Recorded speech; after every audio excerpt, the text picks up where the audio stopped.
Hi friends, स्वागत है आप सभी का मेरे यूट्यूब चैनल नर्सिंग इम्पल्स में।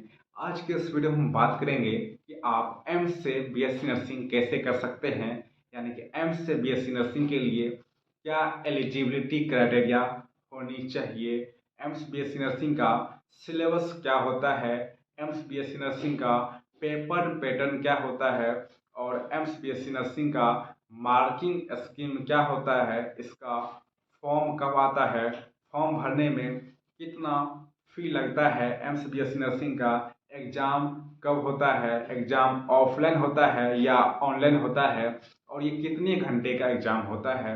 तो चलिए वीडियो को स्टार्ट करते हैं और जानते हैं तमाम जानकारियों के बारे में। तो अगर हम बात करें एलिजिबिलिटी क्राइटेरिया का, तो एम्स से बीएससी नर्सिंग करने के लिए केवल गर्ल्स एलिजिबल है। एम्स से बीएससी नर्सिंग करने के लिए बॉयज़ एलिजिबल नहीं है, यानी कि एम्स से बीएससी नर्सिंग केवल लड़कियां ही कर सकती है। एम्स से बीएससी नर्सिंग लड़के नहीं कर सकते हैं। और अगर हम बात करें कि एज लिमिट का, तो एम्स से बीएससी नर्सिंग करने के लिए जो आपका एज लिमिट होना चाहिए वो 17 साल से 35 साल के बीच होना चाहिए, यानी कि आपका जो एज है वो कम से कम 17 साल और अधिक से अधिक 35 साल होना चाहिए।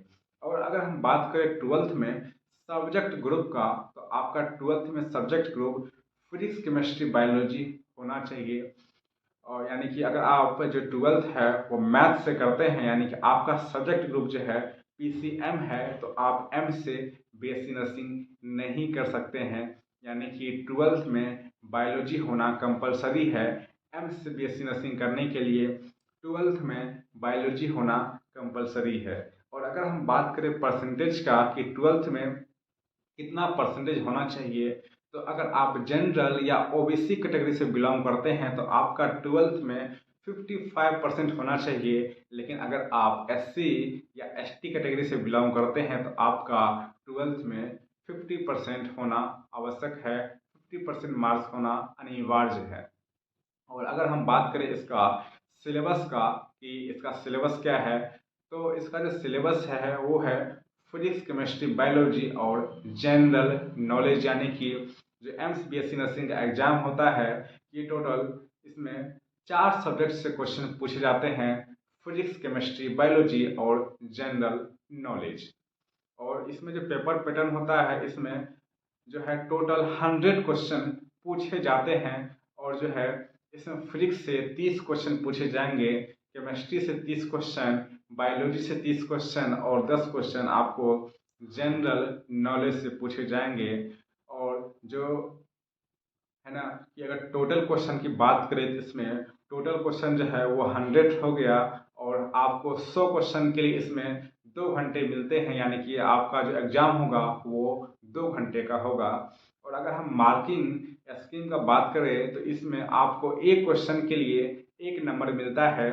और अगर आप जो है एक क्वेश्चन गलत कर देते हैं तो आपका जो है 1/3 नंबर यानी कि 1/3 मार्क्स आपका कट जाता है। एक क्वेश्चन गलत करने पे आपका 1/3 मार्क्स कट जाता है। और अगर हम बात करें कि इसका फॉर्म कब आता है और फॉर्म की फ़ी क्या है, तो इसका जो फॉर्म है एम्स बीएससी नर्सिंग का वो फरवरी से मार्च के आसपास आता है, यानी कि फरवरी के स्टार्टिंग से मार्च के एंड तक में इसका फॉर्म आ जाता है। और अगर फॉर्म की फ़ी की बात करें तो अगर आप जनरल या ओबीसी कैटेगरी से बिलोंग करते हैं तो आपको फॉर्म भरने में 2000 रुपया लगता है। लेकिन वही अगर आप जो है एससी या एसटी कैटेगरी से बिलोंग करते हैं तो आपका फॉर्म भरने में 1600 रुपया लगता है। और अगर हम बात करें कि इसका एग्ज़ाम क्या होता है, तो इसका जो एग्ज़ाम है वो फॉर्म भरने के 2 से 3 महीने बाद हो जाता है। यानी कि अगर आपका जो फॉर्म भरने का डेट है वो मार्च से है तो जाहिर सी बात है अब 1 महीना रहेगा तो अप्रैल तक जाएगा। तो अप्रैल से 2 से 3 महीने के बाद आपका एग्ज़ाम हो जाता है। और अगर हम बात करें मोड ऑफ एग्ज़ाम का, यानी कि आपका जो एग्ज़ाम है वो ऑनलाइन होता है या एग्ज़ाम ऑफलाइन होता है, तो इसका जो एग्ज़ाम है वो ऑनलाइन ही होता है, ऑफलाइन एग्ज़ाम नहीं होता है।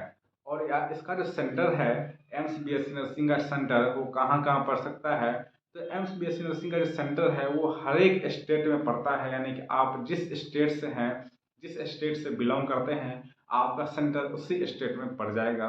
यानी कि अगर आप बिहार से बिलोंग करते हैं तो आपका जो सेंटर है एग्ज़ाम का वो बिहार में ही पड़ेगा।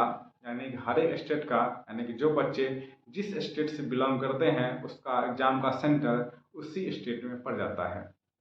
तो ये थी पूरी जानकारी। अगर आपको हमारी वीडियो पसंद आई होगी तो चैनल को लाइक और सब्सक्राइब करना ना भूलें। तब तक के लिए धन्यवाद।